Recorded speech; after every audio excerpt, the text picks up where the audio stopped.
ব্যাংকগুলো দখল করে নিজেদের সিন্ডিকেটওয়ালা লোকদের হাতে ব্যাংক তুলে দিয়ে সাধারণ গ্রাহক কোটি কোটি যারা আমানত রেখে এখন চরম উদ্বিগ্নতার জন্য রাজপথে নামছেন, বক্তব্য রাখছেন, কথা বলছেন। এই সামগ্রিক জনস্বার্থ, জনদুর্ভোগ দূর করা এবং দলীয়করণের মধ্য দিয়ে দেশকে যে আবার সেই যে কালো যুগ থেকে জাতি রক্ত দিয়ে ফিরালো এবং প্রশাসনের মধ্যে যে দলীয় নির্লজ্জভাবে যে দলীয়করণ চলছে, এর বদলি ওএসডি উনাকে পদত্যাগে বাধ্য করা, একেবারে 1-1.5 মাসের মধ্যে একটা ফ্যাসিলিটি স্টাইলে যার বিরুদ্ধে এতকাল ওনারাই বক্তব্যের ক্ষেত্রে আমরা রেখেছি, সেই কাজ নিজেরাই শুরু করেছে। সচিবালয় থেকে শুরু করে একেবারে সিভিল অ্যাডমিনিস্ট্রেশনের অধস্তন পর্যন্ত সব সরিয়ে দিচ্ছে।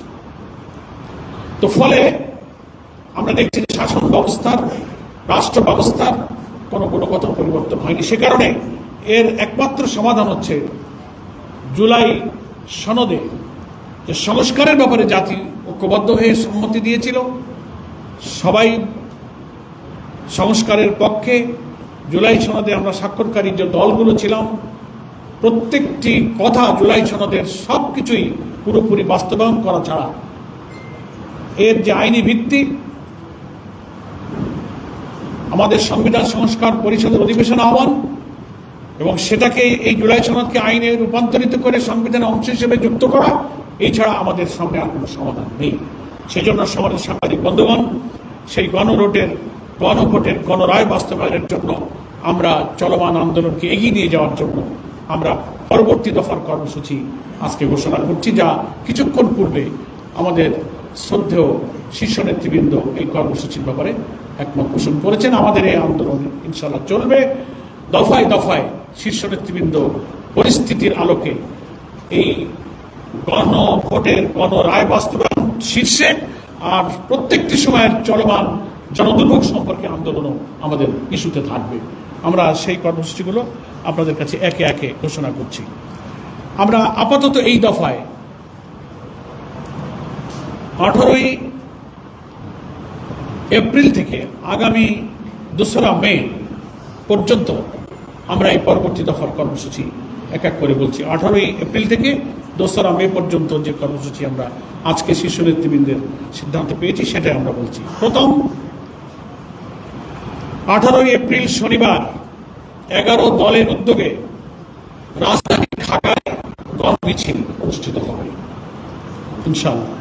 2 নম্বর, দ্বিতীয় কর্মসূচি 25শে এপ্রিল সকল বিভাগীয় শহরে, সেদিনও শনিবার, 25শে এপ্রিল শনিবার সকল বিভাগীয় শহরে গণমিছিল, ঢাকা ব্যতীত। ঢাকায় যেহেতু আমাদের 18 তারিখে হয়ে যাচ্ছে, ঢাকার বাইরের সকল বিভাগীয় শহরে 25শে এপ্রিল শনিবার গণমিছিল হবে 11 দলের উদ্যোগে। তৃতীয়, মে মাসের 2 তারিখ 2রা মে, সেদিনও শনিবার, প্রত্যেকটি জেলা হেডকোয়ার্টারে জেলা 11 দলের উদ্যোগে বিশাল বিশাল গণমিছিল জেলা সদরে অনুষ্ঠিত হবে ইনশাআল্লাহ।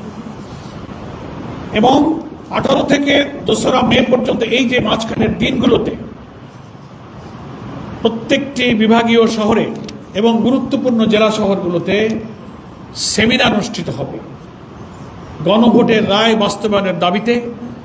তাদের সৃষ্ট যে রাজনৈতিক সংকট, সংবিধানের অপব্যাখ্যা এবং জাতীয় সংসদে বিরোধী দলের দাবি, তাদের নোটিশ, সবকিছু উপেক্ষা করে কর্তৃত্ববাদী শাসনের দিকে যে দেশ ধাবিত হচ্ছে তার বিরুদ্ধে বিদগ্ধ প্রবন্ধকাররা প্রবন্ধ লিখবেন, বিদগ্ধ আলোচকরা আলোচনা অংশ নেবেন।